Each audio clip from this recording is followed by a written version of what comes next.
wabarakatuh. Kami dari Pemda 3 akan mewawancarai narasumber kita dari PT Mandos Media. Kami yang beranggotakan Robi Adawiyah, dari Desmodiana, Mas Arif Setitomo. Pertanyaan pertama mengenai strategi operasional. Yang pertama, bagaimana PT Mandos Media mengintegrasikan strategi operasi dengan tujuan bisnisnya seperti peningkatan penjualan dengan diferensiasi apa yang dilakukan? Jadi PT Mandos kita strategi untuk yang itu menyesuaikan lokasi. Yang paling utama itu kita menentukan di mana pasar kita menjual. Di pasar ini kita kan itu pakai cluster istilahnya. Jadi kita yang mau buka cluster baru, kita mau ke pasar itu sesuai dengan produk kita atau enggak. Kebetulan kalau di Mandos Media yang sekarang mbak lagi pemuda kita di open sekarang ini kita kan ada pasar memang di kalangan kelas menengah. Makanya kita survei di daerah Magelang, semoga di sekitar sini memang visual. Jadi kita bukannya ke sini, itu sih yang paling utama. Apa metrik atau key instrumen indikator yang digunakan untuk memantau efisiensi, kualitas, dan kepuasan pelanggan? Oh bisa lah, itu sih kita paling utama dari rating pelanggan sendiri. Kita rutin melakukan survei, biasanya kita calling random dari customer service. Satu itu, kedua dari report teman-teman marketing dan teman-teman teknisi kita yang mobile di lapangan. Kita siapkan form, beberapa pertanyaan, beberapa pengalaman dari pelanggan yang pakai produk kita itu produknya bagaimana. Selama itu masih di standar kita tetap bertahankan itu dan mana yang perlu diperbaiki kita perlu berbagi. Apa langkah konkret yang diambil PT Mandos Media untuk meningkatkan efisiensi operasional sehari-hari? Efisiensi operasional sehari-hari yang kita di indeksnya itu operasional sehari-hari kan meliputi dari pengerjaan gangguan, pengerjaan pemasangan baru, di situ yang paling utama. Jadi kita tetap sesuaikan jumlah teknisi yang ada dengan jumlah order dan gangguan yang ada, terutama gangguan itu harus selalu kita perbaiki seminimal mungkin biar nggak jadi beban pekerjaan di teknisi yang ada. Bagaimana PT Mandos Media mengidentifikasi, mengevaluasi, dan mengelola risiko operasional yang mungkin mempengaruhi kinerja perusahaan? Resiko operasional, makanya ada random. Kalau resiko operasional itu sebenarnya minim, nggak ada, nyaris nggak ada. Mungkin resiko seperti kedisiplinan aja yang ada resiko karyawan kayak teknisi. Kalau seandainya nggak disiplin, itu imbasnya ke pelanggan itu besar. Terutama seperti ada pengerjaan gangguan, kalau ada komplain pelanggan, kalau teknisi kita nggak disiplin, yang harusnya aturan kita 2 jam, 3 jam layanan pelanggan sudah selesai, bisa dinikmati lagi, tapi jadi bolos itu nanti impactnya ke penjualan juga besar. Karena kalau pelayanan kita kurang cepat, experience pelanggan, testimoni pelanggan ke warga sekitar itu juga masih berat. Jadi yang paling utama di situ yang perlu dicegah untuk resiko operasional itu teknisi dan karyawan yang lain. Strategi mitigasi yang diterapkan untuk mengurangi dampak resiko yang teridentifikasi. Strategi untuk kalau identifikasinya ya kita standar aja kan perusahaan yang lain, kita baik data dari sekitar teknisi, dari jam masuk, proses pengerjaan, lama atau enggaknya seperti itu ya kita standar aja kayak nilai yang tinggi dalam menjalin dan memelihara hubungan dengan pihak eksternal. Pihak eksternal sebenarnya yang lebih susah dijawab itu yang standar karena hal yang kayak gitu sebenarnya standar. Kalau kita urusan menjalin sama pihak eksternal ya yang penting yang paling kita jaga ya jujur, amanah, itu aja, nggak jauh-jauh. Bagaimana PT Mandos Media mengembangkan internet baru dengan membuka kelanjutan tentang status dan presentasi sampai pelanggan? Kalau pengembangan paket internet baru sebenarnya nggak ada pengembangan paket internet ya gitu-gitu aja, produknya pasti sama terus. Tapi yang terus kita kembangkan itu mungkin di pilihan paketnya sama harganya. Kalau memang kebutuhan internet semakin lama akan semakin tinggi. Dulu kita pakai internet 10 Mbps itu cukup, mau pakai buat Instagram atau mau cukup. Tapi karena sekarang kebutuhan sosmed juga akan makin tinggi, Instagram isinya video yang sudah makin high quality, jadi butuh internet yang cukup besar. Jadi kita sesuainya mungkin kita pakai paket yang di pelanggan baru.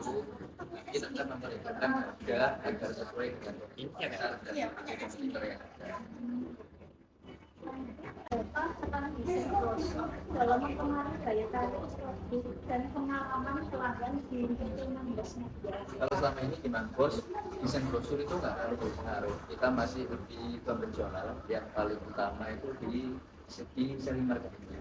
Jadi desain brosur yang penting kita di situ simple, mudah dibaca, dan sebagian besar informasi yang paling penting kita tulis di brosur itu aja, sisanya dari saya.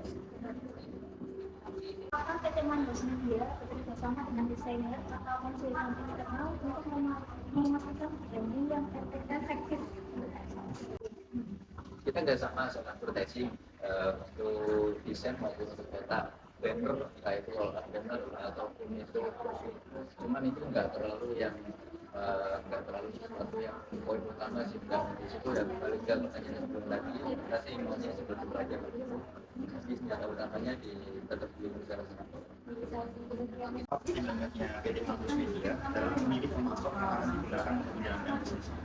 Pemasok cukup penting sih, Mas. Kalau di bidang internet kayak PT Manbos ini kan ISP, jadi internet itu ada NAP, ada ISP. Kalau NAP itu perusahaan-perusahaan besar yang dia yang nyuplai kebutuhan internet untuk ISP.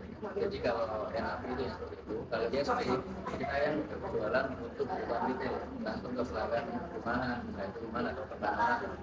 Kalau perusahaan-perusahaan yang berlisensi NAP, kebanyakan mereka juga memiliki lisensi ISP. Sedangkan kami sebagai ISP belum tentu punya lisensi sebagai NAP. Jadi suplai kami ISP ini kebanyakan dari NAP. Yang perlu kita jaga di sini, yang perlu kita utamakan di sini, kita selalu mencari produk-produk untuk suplai kami dari NAP yang sudah terpercaya. Apa tindakan yang diambil PT Manbos Media untuk mengurangi resiko terhadap gangguan pasokan dan mempercepat pengiriman produk? Terjawab di pertanyaan sebelumnya, karena kita di situ untuk minimalisasi resiko, kita ambilnya produk dari NAP yang besar dan yang sudah terpercaya. Jadi di situ memang minim resiko. Mungkin untuk produk-produk lain seperti kabel, perangkat modul dan lain-lain itu karena memang kita sudah punya trust, ada hubungan dengan distributor besar juga di dalam itu, kami sudah minim resiko. Selama ini sih nggak pernah ada record keterlambatan pengiriman produk. Mungkin itu pun untuk mengantisipasi ya, kita selalu memang nggak pernah kita stop produk itu sampai kehabisan baru pesan lagi itu. Jadi kita sesuaikan dari kebutuhan kita. Produk selalu sebelum kita habis kita sudah mulai pesan. Apa metode pengendalian persediaan yang dilakukan untuk meminimalkan kelebihan atau kekurangan stok? Tadi kan kekurangan stok. Kita metodenya mungkin di kejar pemasaran. Kalau stok kita sampai kalau sebenarnya kita stok kan juga sudah diperhitungkan. Jadi sebenarnya nggak mungkin ada kelebihan stok. Seandainya ternyata ada stok melimpah, ini berarti ada yang salah di penjualan. Penjualan kita Ya, ada yang salah. Bagaimana PT Manbos Media mengidentifikasi dan mengelola risiko yang terkait dengan rantai pasokan seperti gangguan pasokan atau fluktuasi harga bahan? Kita standar saja, standar saja. Kalau soal harga bahan baku kita semua tahu, kalau dari distributor memang persaingan agak ketat karena selama itu selisih dari distributor kami kan udah menjalin hubungan lama. Selama sisi harga produk masih pada sini saja, kita sih nggak mungkin musiknya.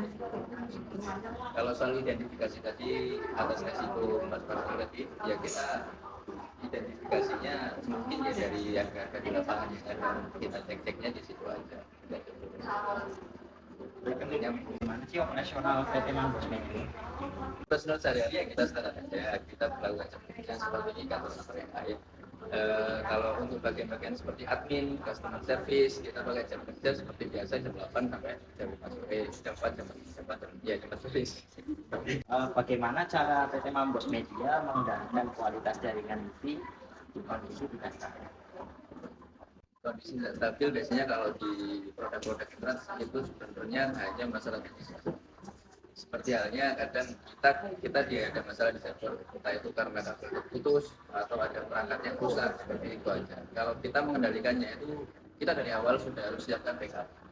Kedua mungkin dari jalur-jalur kabel, kita jalur kabel untuk suplai ke pelanggan dari server utama kita di kantor itu juga harus lebih dari satu. Jadi kalau ada masalah di kabel yang putus atau apa, kita bisa langsung backup saat itu juga. Bagaimana cara PT Manbos Media mempertahankan kualitas di saat banyak pesaing Itu sudah terjawab sebenarnya di pertanyaan yang sebelumnya tadi.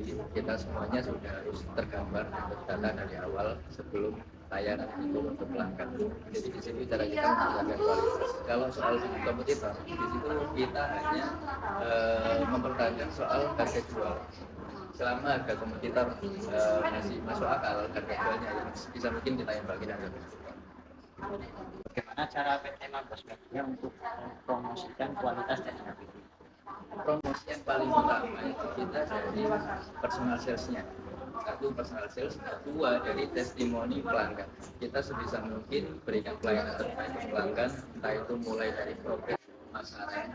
Kita harus punya sales yang benar-benar bisa kita kontrol dari cara kerjanya, baik itu dari cara dia melayani pelanggan, itu juga harus sesuai semua, sampai ke proses pemasangan di teknisi, proses gangguan juga dari customer service kita, semuanya harus kita kontrol sesuai SOP. Bagaimana cara PT Mambos Media mengatasi jika ada pelanggan yang komplain terkait kualitas kinerja? Kualitas kinerja bukan kualitas produk ya. Nah itu sama terjawab di pertanyaan yang tadi. Kita harus kontrol, kita harus lakukan coaching ke pelanggan ke customer. Ini masalah karyawan-karyawan kita di PT Mambos. Ya itu sebenarnya jawab di pertanyaan yang sebelumnya. Kita harus benar-benar menjaga SOP kita, harus kita pantau semua. Baik karyawan di divisi front office maupun di back office, sesuai SOP, terutama di layanan customer service kita. Dari cara mereka komunikasi, dari cara mereka menghadapi amarah pelanggan, mungkin itu semuanya harus kita kontrol dan kita beri arahan. PT Mambos Media ini mendirikan kantor di lokasi Ini sedikit ulang dari pertanyaan yang pertama tadi, yang paling awal. PT Mambos kami buka, kita buka kantor kan menyesuaikan klaster yang mau kita buka. Sebenarnya kantor kami bukan cuma di sini, ada di beberapa tempat lain juga. Sebelum kita buka kantor, itu sebenarnya kami melakukan survei pasar di lokasi tersebut, apakah sesuai dengan produk kita, apakah kondisi pasarnya nggak terlalu banyak kompetitor dan yang lain, itu kita survei dulu. Kalau memang di situ lokasinya sudah kita anggap sesuai dengan produk kami, baru kami buka. Bagaimana PT Mambos Media memprediksi pasar targetnya? Bagaimana sih caranya? Biasanya key indeksnya yang paling utama, yang paling simpel, paling gampang itu kita lihat dari kompetitor kita yang sudah ada di lokasi duluan. Kalau di lokasi tersebut ada kompetitor A, B, kita cek apakah banyak pelanggan mereka, apakah banyak customer sana yang membutuhkan layanan produk sama dengan yang mau kami jual. Di situ sih paling utama. Kalau di situ banyak ya kita sesuaikan, kita cek lagi kondisinya seperti apa, apakah memang pasarnya cocok. Kalau memang cocok baru kita